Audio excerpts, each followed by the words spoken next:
Isa pong mapagpalang umaga sa bawat isa at ngayong umagang ito ay muling makakapakinig tayo ng salita ng ating Panginoon at patuloy po natin na ilagak sa Diyos ang mga sandaling ito. Kaya tayo po ay manalangin. Ama naming Diyos na makapangyarihan sa lahat, nagpapasalamat po kami sa inyo pong pag-iingat sa amin, sa inyo pong pagmamahal, sa inyo pong mga biyaya, mga pagpapala na ipinagkakaloob mo po sa amin. Salamat po dahil minsan pa pinararanas mo sa amin ang inyo pong walang katulad na pag-ibig. Kaya sa umaga pong ito, inilalagak po namin ang bawat sandali na kami patuloy na makakapakinig ng salita mo. Dalangin namin ang isang bukas na puso at kaisipan na ipagkaloob mo po sa amin at patuloy naming matanggap ang mensahe mo sa araw pong ito. Sa iyong mataas na papuri, sa iyong mataas na pagsamba, gamitin mo lang ang lingkod mo bilang daluyan ng iyong pagpapala at ng iyong salita at walang ibang maitaas, kundi kayo lamang po aming Panginoong Hesus. Salamat po minsan pa sa inyo po namin ibinabalik ang lahat ng kapurihan, pagsamba at pagdakila. Ito po ang aming panalangin sa pangalan ni Hesus. Amen and amen. Muli po, isang napakagandang umaga, araw sa bawat isa po sa atin, anuman ang sitwasyon natin, anuman ang kalagayan natin, naway patuloy tayo na pagpalain ng ating Panginoon. Kaya makibukas po kayo sa akin sa unang Samuel, Kabanata 17, talata 34 hanggang 37. Basahin po natin. Ngunit sinabi ni David kay Saul, "Ako po ang nag-aalaga sa kawan ng aking ama. Kapag ang isa sa mga tupang inaalagaan ko ay tinatangay ng leon o oso, hinahabol ko po ito at inaagaw ang tupa. Kapag hinarap ako ng leon o ng oso, hinahawakan ko ito sa mga panga at pinapatay. Nakapatay na po ako ng mga leon at mga oso. Isasama ko po sa mga ito ang Pilisteyong iyon sapagkat ang nilalait niya ay ang hukbo ng Diyos na buhay." Idinuntong pa ni David, "Iniligtas ako ni Yahweh mula sa mga babangis na leon at mga oso. Ililigtas din niya ako sa kamay ng Filisteyong iyon." Kaya't sinabi ni Saul, "Kung gayon, labanan mo siya at samahan ka nawa ni Yahweh." At ngayong umagang ito, ang ating pag-uusapan ay pinamagatan kong Thank You 2020. Yan po ang ating pag-uusapan dahil ito po yung panahon na kung saan ay alam natin yung nangyari sa ating pong bansa, sa buong mundo, na nag-suffer tayo due to pandemic, due to this crisis na ating pong naranasan na halos sunod-sunod. At merong mga bagyo, may baha, may paglilindol, may pagputok ng bulkan, may mga sakuna, patayan, etc. etc. Ang daming nangyari. And sometimes, yung iba sa atin iniisip, pwede bang i-skip ko na to? Itong 2020? Pwede bang 2021 na lang? At iniisip natin na sana matapos na. Kaya nga yung iba sabi, grabe ka na 2020. Pero gusto ko po pa rin na makita natin na sa lahat ng pagkakataon ay dapat nagpapasalamat tayo sa ating Panginoon. That's why the Lord wants us to understand that all of these things, lahat pala ng nangyayaring ito ay meron pong purpose.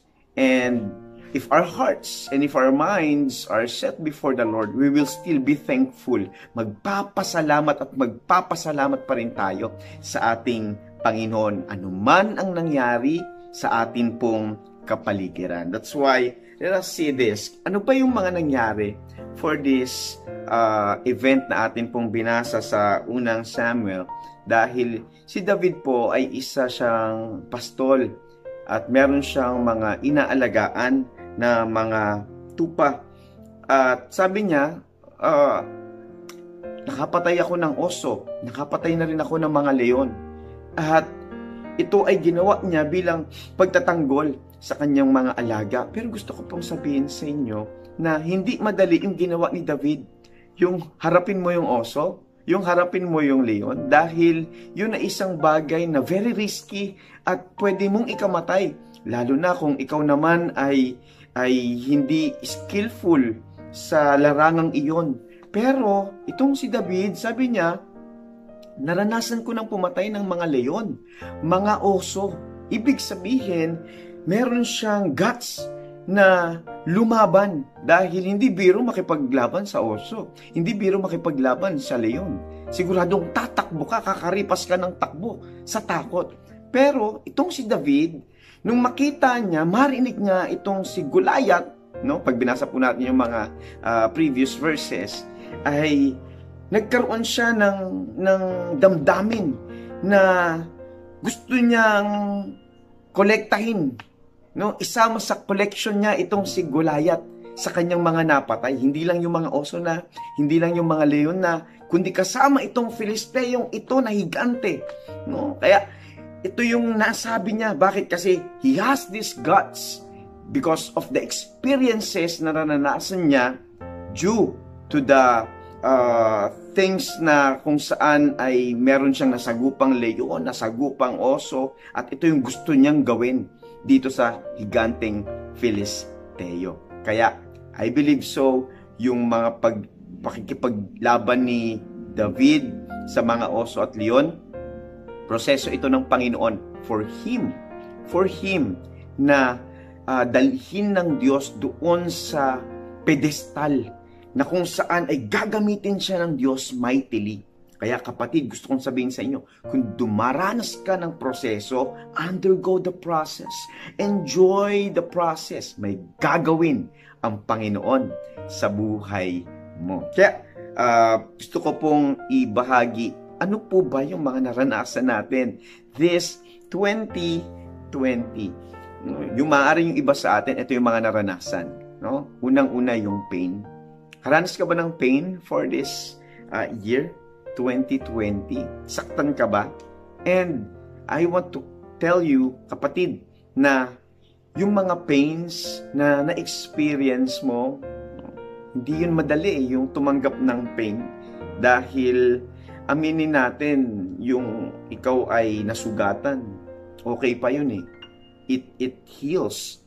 Pero yung pain na naramdaman mo sa heart mo, yun yung isang bagay na sometimes hindi siya agad nag-heal unless you allow God to heal you, to heal your heart.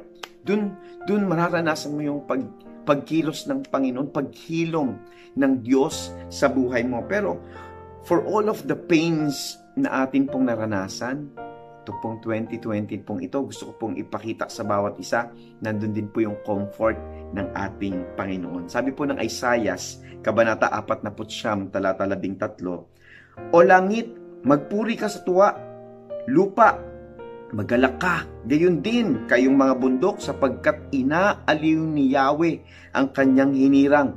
Sa gitna ng hirap ay kinahahabagan. Ganda ng pangako ng Panginoon. Nandun ang pag-aaliw ng Diyos. Hindi ibig sabihin na kasama mo ang Panginoon ay walang pain. Nandoon. Pero, ando naman yung pag-aaliw ng Diyos sa bawat isa sa atin. And also, this year 2020 ay maraming dinalang disappointments sa bawat isa sa atin. Maaring ikaw na nanonood, disappointed ka. And even right now, maaring merong nakadisappoint sa'yo. Mahirap yung mga bagay na inaasahan mo to. Kanto dapat, pero hindi nangyari. There's a lot of disappointments. Pero gusto ko pong sabihin sa bawat isa na yung Diyos, bagamat sa buhay na to, nakaranas tayo ng disappointments. Itong taon na ito, merong mga disappointments. No, yung iba sa atin, na-disappoint ka, walang trabaho, hindi nag-prosper yung business mo, meron kang inaasahan, pero hindi na ibigay sa'yo due to pandemic. Pero gusto ko pong sabihin sa iyo, yung disappointments na naranasan mo, merong approval na ibinibigay naman ang Diyos sa iyo. Yung approval na ito ay isang bagay na ibinibigay sa iyo ng Panginoon for you to be blessed. No? Basahin po natin the book of Judges chapter 18 verse 6. Sabi dito, the priest answered them, Go in peace. Your journey has the Lord's approval. Gusto ko pong sabihin sa inyo na unless the Lord permits, doon natin matatanggap yung pagpapala na ganap dahil galing kay Lord yun eh. At paggaling kay Lord, kahit pa may humadlang, kahit pa may humarang, hindi ito mapipigilan. Bakit? There is an approval from the Lord. Kaya, sa lahat ng disappointments mo, kapatid, merong approval. Mahalaga pa rin yung approval ng Panginoon sa ating mga buhay. At yan yung gusto niyang ibigay sa bawat isa sa atin. Yung Lord's approval. Okay? Pangatlo, no? There are heartbreaks. Karanas ka ba ng heartbreaks? Broken-hearted ka ba maging sa mga sandaling ito? Gusto kitang sabihan, kapatid, sa lahat ng nagbigay ng sakit sa puso mo, nandun naman yung love ng Panginoon. Nandun yung love ng Panginoon sa buhay mo. At hindi yun mawawala. Bakit? Kasi gusto ng Panginoon na iparana sa'yo na sa lahat ng sumakit sa damdamin mo, sa puso mo, may Diyos na nagmamahal sa'yo. Hello? No? May pagkakataon lang, hinahanap kasi natin yung pagmamahal sa ibang tao. Gusto natin, mahalin niya tayo. Kaya ikaw hugot dito. Pero, hugutin mo naman yung pag-ibig na nagmumula sa Panginoon, kapatid. Yun yung inaantay ng Diyos. Bakit? Kasi gusto niya maramdaman mo na may nagmamahal sa'yo. May nagmamalasakit talaga sa'yo. Walang iba, kundi ang ating Panginoon. Basahin natin ito sa aklat po ng Deuteronomy chapter 7, talata 9. Deuteronomio, kabanata 7, talata 9. Kaya't pakatatandaan ninyong si Yahweh na inyong Diyos ay Diyos, at siya ay Diyos na hindi marunong sumira sa pangako. Tapat siya sa lahat ng umiibig sa Kanya at sumusunod sa Kanyang mga tuntunin. Ipinadaraman niya ang Kanyang pagmamahal hanggang sa ika-1,000 salin lahi.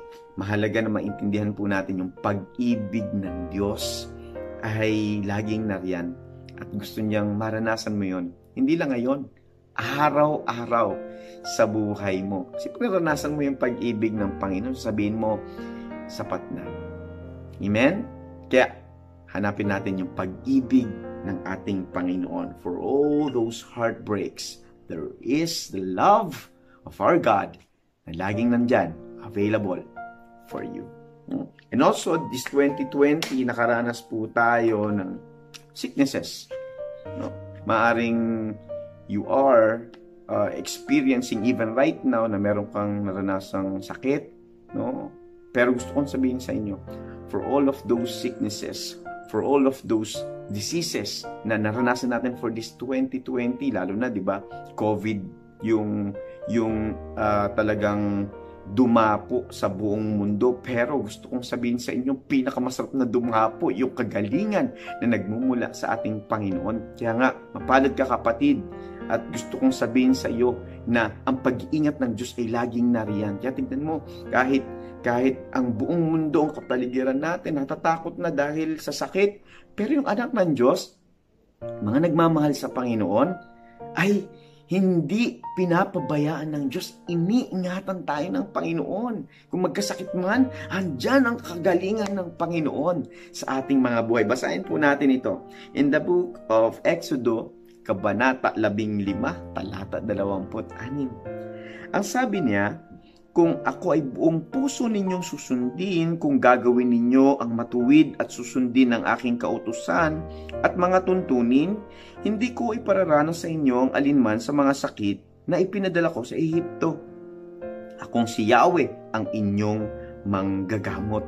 Ito ay pangako ng Panginoon sa bawat isa sa atin, kapatid. Tanggapin mo, no, yung kagalingan ng Panginoon. Kung ikaw man nanonood niyo yung mga sandaling ito, nakakaramdam ka ng sakit, meron kang karamdaman, gusto kong sabihin sa iyo, yung kagalingan ng Panginoon laging available. Just come to God. Just believe. Just have faith. God is our great healer.